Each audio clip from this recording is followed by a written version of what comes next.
3 రాష్ట్రాల్లోనే కేఎన్ఆర్కు ఆస్తులు ఉన్నాయని గుర్తించాం. కానీ ఇప్పుడు తాజాగా తమిళనాడు 4వ రాష్ట్రంలో కూడా కేఎన్ఆర్కు పలు ఆస్తులు ఉన్నట్టుగా సిట్ అధికారులు గుర్తించారు.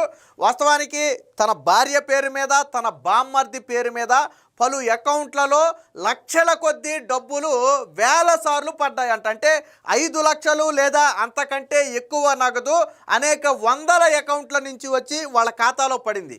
పడిన ఏ ఒక్క రూపాయి కూడా తిరిగి వాళ్ళకి మళ్ళీ తిరిగి వెనక్కి వెళ్ళలేదు.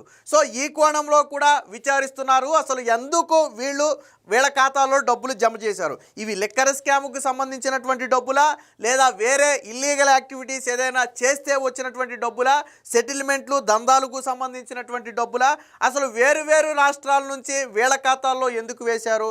సో ఇది ఇప్పుడు సిట్ అధికారులు అయితే విచారిస్తున్నారు.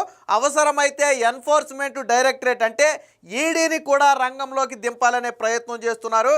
ఒకవేళ అక్రమాస్తులతో కొన్నట్లుగానే ధృవీకరించగలిగితే ఈడీ కేఎన్ఆర్ ఆస్తులను కూడా అటాచ్ చేసే అవకాశం అయితే కనపడుతుంది. అంటే జగన్ ఆస్తులు ఈడీ అటాచ్ చేయడం మనకు తెలుసు. ఇప్పుడు జగన్ పిఏ ఆస్తులు కూడా ఈడీ అటాచ్ చేసే స్థాయికి దోచుకున్నారు. దీని మీద వైసీపీ నేతలు ఎవరు నోరు మెదపట్ల. కేఎన్ఆర్ అడ్డంగా దొరికిపోతే తనను పొలిటికల్ అసిస్టెంట్ అని చెప్పి అర్థాన్నే మార్చేసి, పిఏ అర్థాన్నే మార్చేసి తమకు సంబంధం లేదన్నట్టుగా వ్యవహరిస్తున్నారు.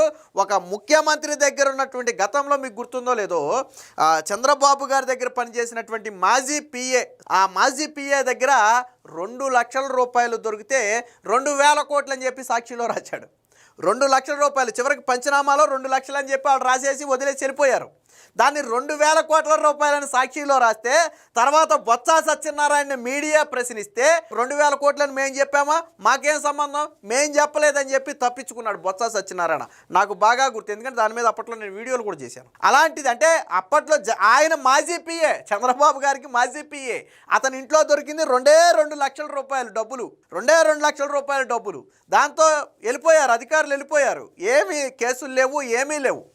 కానీ ఈరోజు జగన్ పిఏ ఈ స్థాయిలో దొరికితే ఎందుకు టార్గెట్ చేయటం లేదు? ఎందుకు జగన్మోహన్ రెడ్డి దీని గురించి మాట్లాడటం లేదు? ఒక రకంగా ఏంటంటే వైసీపీ లాగా విషం జిమ్మే పత్రికలు లేవు కాబట్టి అంత టార్గెట్ చేయట్లేదు. సరే, ఎంతవరకు కేఎన్ఆర్ అంటున్నారు తప్ప, ఆ రోజు 2 లక్షల రూపాయలు దొరికినటువంటి అప్పుడు చంద్రబాబు గారి మాజీ పిఏని ఏకంగా చంద్రబాబు బినామీ అని రాశారు. కర్మ చూసారా ఎలా ఉందో? ఈరోజు జగన్ పిఏనే నిజమైనటువంటి బినామీ. వాస్తవానికి ఇప్పుడు అనుమానం ఏంటంటే ఈ పిఏ కేఎన్ఆర్ జగన్మోహన్ రెడ్డికి బినామీనా అనే అనుమానం కలుగుతుంది. ఎందుకంటే లిక్కర్ స్కామ్లోనే 100 కోట్ల రూపాయలు వచ్చాయి. 4 రాష్ట్రాలు, 3 కాదు, 4 రాష్ట్రాల్లో ఇళ్లున్నాయి, ఆస్తులు ఉన్నాయి, బార్లలో వాటాలు ఉన్నాయి, కార్ల షోరూముల్లో వాటాలు ఉన్నాయి, సాఫ్ట్వేర్ కంపెనీల్లో వాటాలు ఉన్నాయి, 2 కేజీల బంగారం ఉంది, 20 కోట్లకు పైగా అకౌంట్లలో లావాదేవీలు ఉన్నాయి. సో ఇవన్నీ చూసిన తర్వాత జగన్మోహన్ రెడ్డికి కేఎన్ఆర్ బినామీనా అనే అనుమానం కలుగుతుంది. ఎన్ఫోర్స్మెంట్ డైరెక్టరేట్ రంగంలో దిగితే బహుశా తీగలాగితే డొంకేమైనా కదులుద్దే, వాళ్ళు ఇంకా కొద్దిగా లోతుగా డెప్త్గా వెళ్తారు ఈ క్యాష్ విషయంలో. వీళ్ళంటే పైన చేస్తుంది కానీ సిట్టు, ఈడీ అయితే కొంచెం డెప్త్గా వెళ్ళద్ది. ఆ రోజు చంద్రబాబు గారు పిఏ ఇంట్లో, మాజీ పిఏ ఇంట్లో 2 లక్షల రూపాయలు దొరికితే ఏమని రాశారు?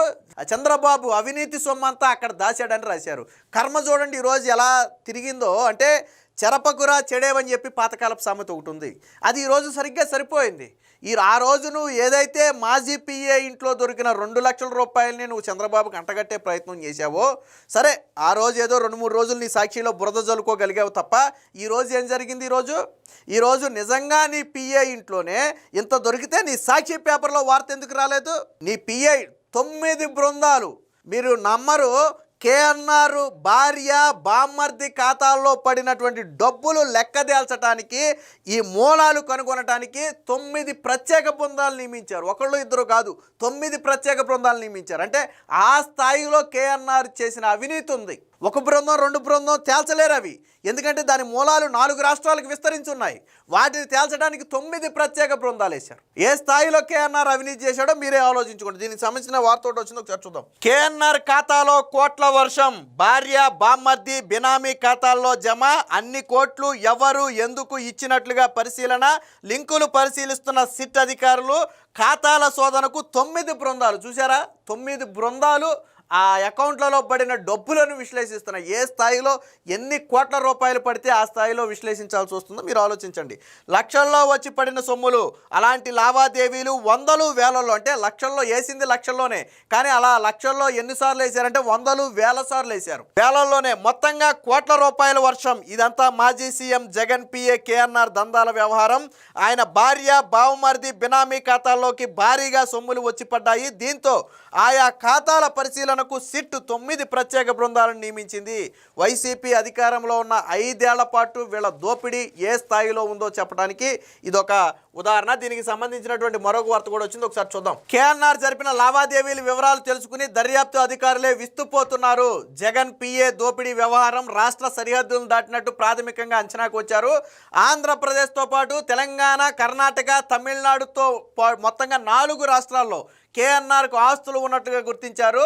దర్యాప్తులో భాగంగా కేఎన్ఆర్ 4 రోజుల నుంచి విచారణకు పిలిచి గుట్టు బయటకు లాగుతుంది. కేఎన్ఆర్, ఆయన భార్య, బామ్మర్ది, మరికొంతమంది బినామీలను సిట్ అధికారులు ఇప్పటికే గుర్తించి వాళ్ళ బ్యాంకు ఖాతాలు పరిశీలిస్తున్నారు. ఏపీ, తెలంగాణ, కర్ణాటకలోని పలు ప్రాంతాల నుంచి కేఎన్ఆర్కు ఆయన భార్య, బామ్మర్ది ఖాతాల్లోకి 5 లక్షలకు తగ్గకుండా, అంటే 5 లక్షలు లేదా అంతకంటే ఎక్కువ అమౌంట్ డిపాజిట్ చేసిన లావాదేవీలు వేలల్లో ఉన్నట్లుగా సిట్ అధికారులు గుర్తించారు.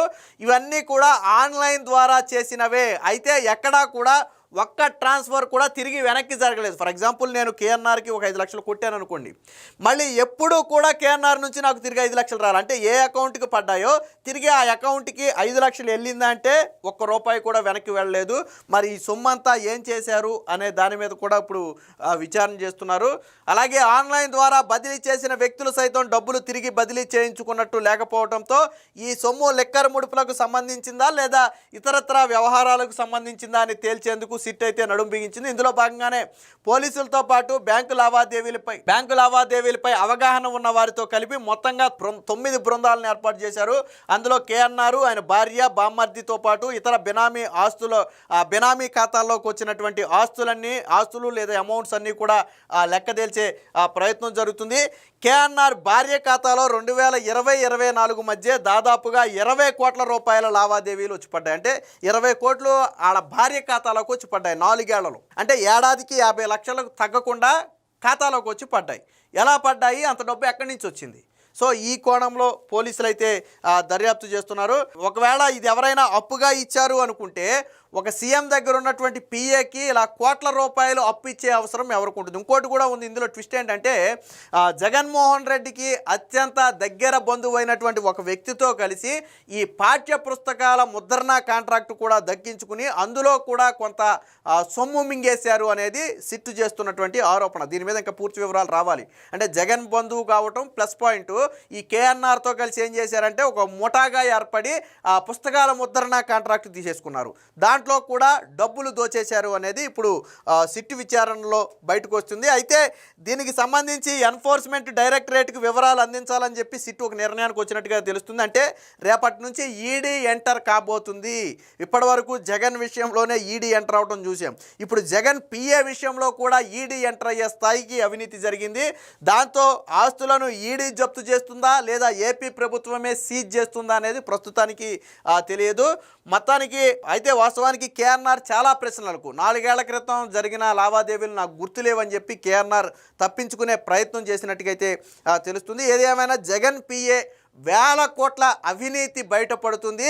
ఆ అవినీతిని తేల్చడానికే 9 ప్రత్యేక బృందాలు ఏర్పాటు చేశారు. అంటే ఏ స్థాయిలో అవినీతి జరిగిందో చూడండి. 4 రాష్ట్రాలు, ఆంధ్ర, తెలంగాణతో పాటు తమిళనాడు, కర్ణాటక 4 రాష్ట్రాలలో ఈ అవినీతి సామ్రాజ్యం విస్తరించింది. ఖండాంతరాలు కూడా దాటింది. ఆఫ్రికా వెళ్ళి అక్కడ స్వయంగా మైనింగ్లో పెట్టుబడులు పెట్టడానికి ఒప్పందాలు కుదుర్చుకుని వచ్చారు వీళ్ళు. ఇదంతా కూడా లిక్కర్ స్కామ్కు సంబంధించినటువంటి సొమ్మే అనేది సిట్టు ప్రధానంగా భావిస్తున్నటువంటి భావన. ఏది ఏమైనా ఇప్పుడు కేఎన్ఆర్ మేడకు ఉచ్చైతే బలంగా బిగిసింది. రేపో మాపో ఎన్ఫోర్స్మెంట్ డైరెక్టరేట్ కూడా ఎంటర్ కాబోతుంది. వాళ్ళు వస్తే దీని మీద మరిన్ని విషయాలు వెలుగులోకి వచ్చే అవకాశం ఉంది.